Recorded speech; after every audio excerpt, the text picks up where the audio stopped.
when you look at the chef's kiss version, the perfect version of Iowa football, this is it. Fantastic time to subscribe to the channel. Big Ten content every single day. Always crush that like button. Great defense, a running game, and not a lot of expectations on your quarterback. This is exactly how Iowa football is meant to be played. And now this is 2 games in a row that Iowa has built up a lot of confidence, and this is 2 games in a row where the offense has performed well. And you know why they've performed well? Because Caleb Johnson has been RB1 these last couple of games. He provides just another spark to this running game. He provides another spark to this offense that they really don't have when Gavin Williams or LaShawn Williams is their main back in the backfield. I really love what the freshman Caleb Johnson really brings. He brings a big playability. You saw that with a 75-yard touchdown run against this Purdue defense, and man, this Purdue defense. Look, I think we thought coming into this game, we knew there were some guys missing. We knew that there were concerns. Jeff Brohm said there were concerns earlier this week, and yeah, there are concerns for the Purdue Boilermakers on the defensive side of the ball. When you've got a team like Iowa and they do what they did against you, yeah, you've got concerns, no question about it, on the defensive side of the football. Look, Iowa, what they were able to do with running the football, of course, Caleb Johnson, that's where it all starts. I said it in my preview. Running the ball well on first down, get to short yardage / manageable third downs for Spencer Petras and this team. That is the big key for the Iowa Hawkeyes, and that's exactly where they found themselves. Manageable situations, running play action, throwing the ball to the tight ends. Nico Reganey got involved. This is exactly the type of team. This is exactly the type of offensive game plan that Brian Ferentz wants to put together week after week after week after week in Iowa City. This is, I think, what we all envisioned a good Iowa football team was supposed to be at the beginning of the season. This is the team that Iowa fans wanted to see. They wanted to see elite defense, and we've been seeing elite defense.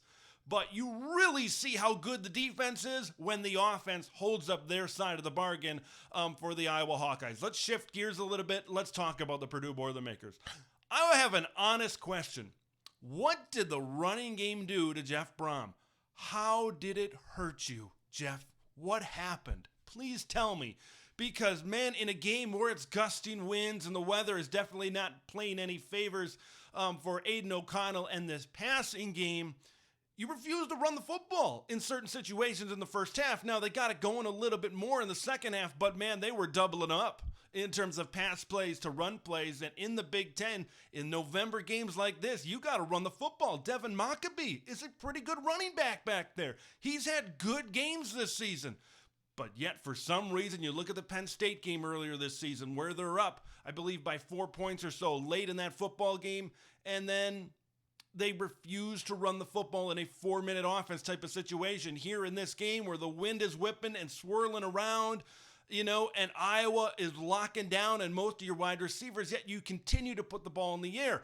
Aiden O'Connell turns the football over a couple of times. You got to give a lot of credit to Iowa's defensive backs, but man, you got to mix it up. You got to have some balance on the offensive side of the football. Devin Mockabee, Dylan Downing, like Kobe Lewis, like these are solid running backs.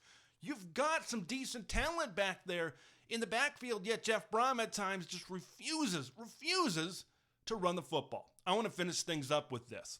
Iowa's defensive backs. Look, we knew Charlie Jones was going to get his. We knew he's the main target, and I think he's really separated himself.